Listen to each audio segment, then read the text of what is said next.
Hello children, today I am going to explain you how to draw a less than ogive for a given data. Now here we are given with the height in centimeters and the number of persons. As you can see that the data is given to us in simple frequency distribution. So first of all we have to convert it in less than form because we have to draw a less than ogive here. Now you know how to convert the data in less than form. We have already explained it to you. So 100 to 120, this interval will be written as less than 120. 120 to 140, this interval will be written as less than 140, less than 160 and less than 180. And similarly, when we convert the table in less than form, then in spite of this frequency, we have to write the cumulative frequency. You all know how to write the cumulative frequency.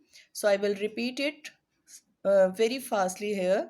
First frequency will remain as it is, 5. Now this 5 will be added to next frequency, that is 3, and we will be getting 8. Now this 8 will be added to next frequency, that is 7. We will be getting 15.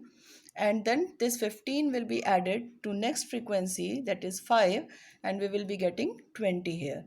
Now see, here sigma fi is 20. Here also we are getting 20. अब देखिए बेटा, हमें इसका ऑजिव draw करना है. तो ऑजिव को draw करने के लिए हम एक्स एक्सिस पर अपर लिमिट्स को रिप्रेजेंट करते हैं और वाई एक्सिस पर हम क्यूमुलेटिव फ्रीक्वेंसी को रिप्रेजेंट करते हैं. मीन्स जब हमें ऑजिव बनाना है तो हमें ये सिंपल टेबल की रिक्वायरमेंट नहीं है. Rather we need this table, means less than form table.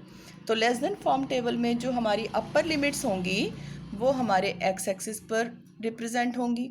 अब क्योंकि हमारा ग्राफ हमेशा ज़ीरो से स्टार्ट होता है और 0 से 120 तक के नंबर्स को रिप्रेजेंट करने की हमें ज़रूरत नहीं है, तो हम यहाँ पर एक किंक लगा देते हैं. एक्स एक्सिस पर upper limits of height in centimetres और वाई एक्सिस पर we have represented number of persons यानी कि cumulative frequency. Now you all know how to draw the graph.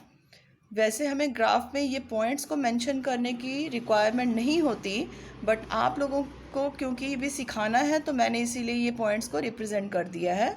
हम एक्स एक्सिस पे 120 को रीड करेंगे और उसके सामने हम 5 को रीड करेंगे क्योंकि 120 के साथ क्यूमुलेटिव फ्रीक्वेंसी 5 है.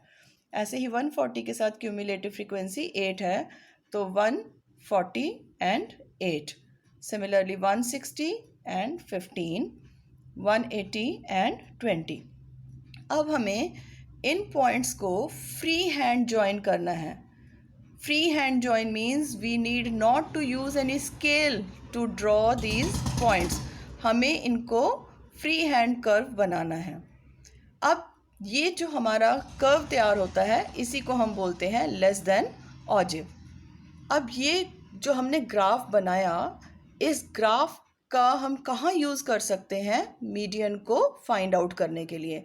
मीन्स मीन, मीडियन और मॉड में से मीडियन एक ऐसी सेंट्रल टेंडेंसी है जिसे हम ग्राफिकली भी फाइंड आउट कर सकते हैं. अब उसका प्रोसेस क्या है? प्रोसेस के लिए सबसे पहले हमें n/2 की वैल्यू चाहिए. अब बिकॉज यहाँ पर n की वैल्यू 20 है यानी कि सिग्मा fi 20 है, तो 20 का हाफ यानी कि 10. तो हमें यहाँ y एक्सिस पर 10 को देखना है. 10 के सामने से हम एक डॉटेड लाइन को तब तक एक्सटेंड करेंगे जब तक वो हमारे इस कर्व को एक पॉइंट के ऊपर जा कर के इंटरसेक्ट ना कर जाए. जैसे ही हमें ये पॉइंट ऑफ इंटरसेक्शन मिलेगा, हमें इस पॉइंट की वैल्यू एक्स एक्सिस पर रीड कर लेनी है. एक्स एक्सिस की जो वैल्यू होती है यही हमें मीडियन बताती है. अब देख सकते हैं आप ये पॉइंट जो है वो 140 और 160 के बिल्कुल सेंटर को हम लें तो ये हमारा 150 है. अब ये पॉइंट 150 और 140 के भी अप्रॉक्सीमेटली बीच में है. अब मेरे पास क्योंकि ग्राफ नहीं है तो मैं इस वैल्यू को 145 लिख रही हूँ.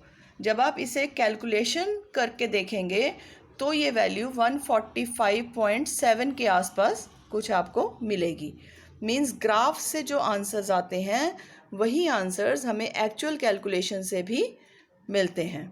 So you can cross check your answer, whatever you are getting from graph, after calculation by using the formula.